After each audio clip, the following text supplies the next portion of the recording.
Hello everybody, this is James and I like metal. And today, because I'm still on the Avenged Sevenfold hype train from the last album, it's so good, I'm going to do a tier list. This is inspired by Mel Trenches. I know he's done his own video. And I liked what he did. I like what he did with his tier list, and I think it's quite interesting with what he's done. If you haven't watched him, check it out. It's pretty good. I do recommend Metal Trenches in general. So I'm going to do my own take on it and see how I feel about the Avenged Sevenfold discography. Okay, we shall do that now.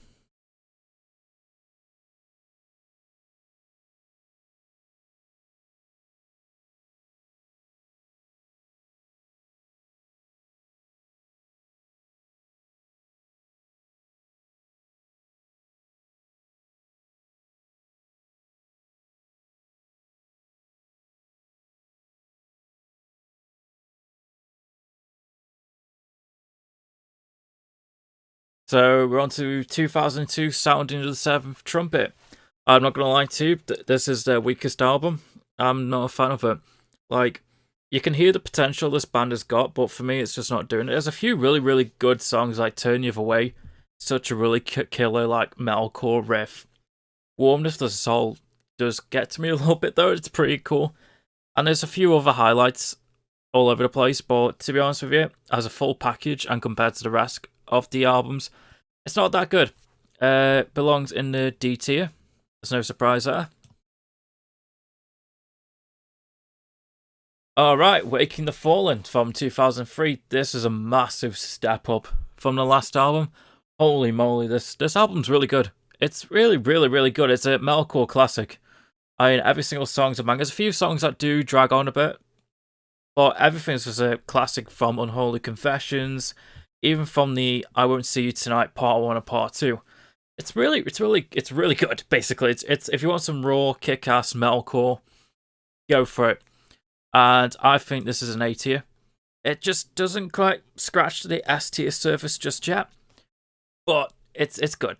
It's really good. Alright, time for controversial time. Controversy time. I'm going to upset a lot of diehard people. Please, please, please, please don't be mad at me too much. Actually, no, be mad. I want to know. I want to see your arguments against it. City of Evil from 2005 is overrated. I'm sorry. I know it's like the big album which launched them into stardom and all this and all that, but it's overrated. Apart from a few songs, I don't think the album's that good. I don't like Blinded in Chains. I thought it was a bit weak. Trash and Scattered could have sounded like it would have been so cool, but it just doesn't. Sidewinder doesn't do it for me. Strength of the World, the whole backing vocal of Strength of the World. It's a bit corny for me, but not even a good kind of corny. Like, there is some really killer tracks, don't get me, like Betrayed, Backcountry, and of course Beast of Harlot. You can't deny those songs. And also Caesar Day is one of my favourite Avenged Sevenfold albums. But as a package, I do think it is overrated. So I am going to put it in the C tier. It is a lot better than Seventh Trumpet, but yeah, it's overrated. And I'm sorry, guys. I know somebody is hating me right now, but I'm really sorry. No, I'm not. I'm not sorry. It's my list. It's my list. Cool.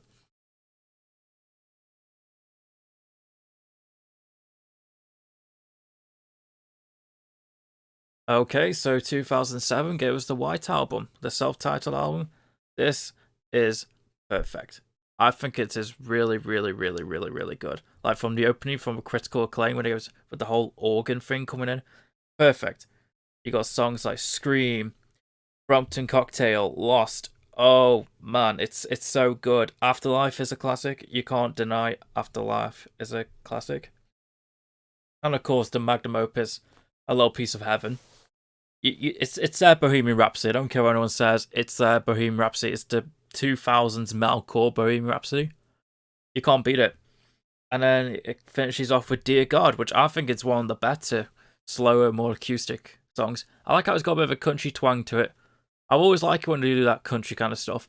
I know some like metal eaters don't, but I like it when they do it. I like how they do all these different kind of styles and genres. Keeps things interesting. But yeah, this is on the S tier, without a doubt. Okay, controversial pick number 2. I will get a lot of hate for this. Nightmare is also overrated. I'm sorry, guys. I'm so sorry. I know it's the last album with the Rev, and I know for a lot of people it has a massive meaning. I know to the band it has a massive meaning because of everything that's happened. But no, apart from a few songs like Nightmare's really good, Buried Alive's pretty good. Welcome to the Family's okay. Natural Born Killer's okay. So Far Away is amazing though. I will not deny that. So Far Amazing is brilliant. But it's just a load of slow, boring songs. Like I can't even. I'm looking at the list right now of all the tracks. I can't remember the majority of them. It's a pretty forgettable album. But I can't deny the respect I have for it. I understand that the band were going through a lot at the time, but at the end of the day, this is the finished result, and it's okay. I would rather listen to City of Evil over Nightmare, but I don't think it's that good. I don't think it's that good. Okay, controversial pick number 3. People really, really, really hate this album. I mean, like, really hate this album. We're talking about Hail to the King from 2013. So they went for a stylistic change again. It was more like a throwback to albums like Iron Maiden, Metallica, Slayer, and all that stuff. And you know what? I like it.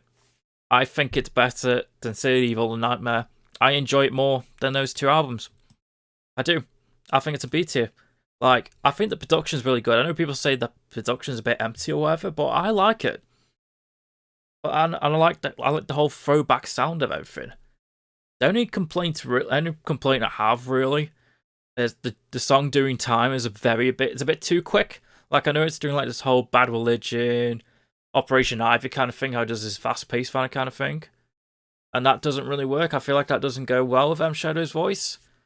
But I think it's really good. Like Acid Rain. Acid Rain is just so cool of a ballad. How could you not like it? It's so cool. And I know This Means War is like a sad but true ripoff, but it still kind of slaps. I know the first time I heard it, I was like, God, this is awful. Why are they ripping off Sad But True? But you know, every time I listen to it, I'm like, yeah, this is pretty cool. I dig it. Hail to the King is also a classic. I don't care what one says. Hail to the King is a classic. The song. But yeah, it's a good album.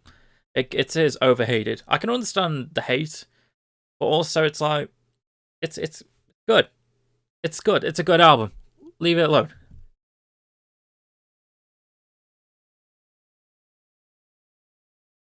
Okay, it is 2016 and we're talking about The Stage. And you know what? The Stage is pretty good. It's pretty good. Like the opening track, The Stage, the title song.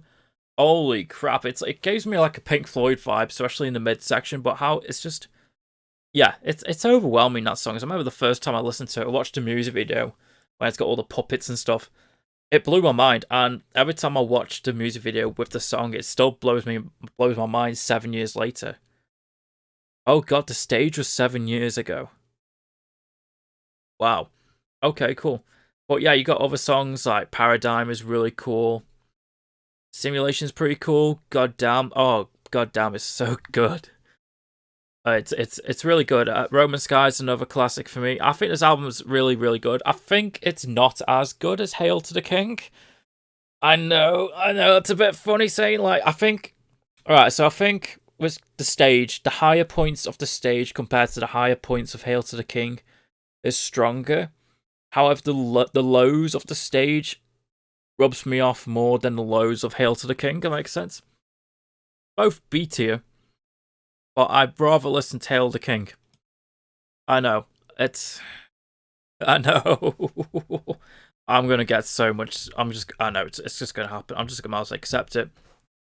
Okay, on to the last and current album, Life is But a Dream by Avenged Sevenfold, released 2 days ago in 2023. If you haven't watched my review video, but if you have watched it, shall I say, if you watch it, you know exactly where it's going. To the top. It's the best one. I love the experimentations, the songs where I love the crappy mix. I think the crappy mix adds to it so well. It was such the worth wait. Like, the God trilogy is awesome.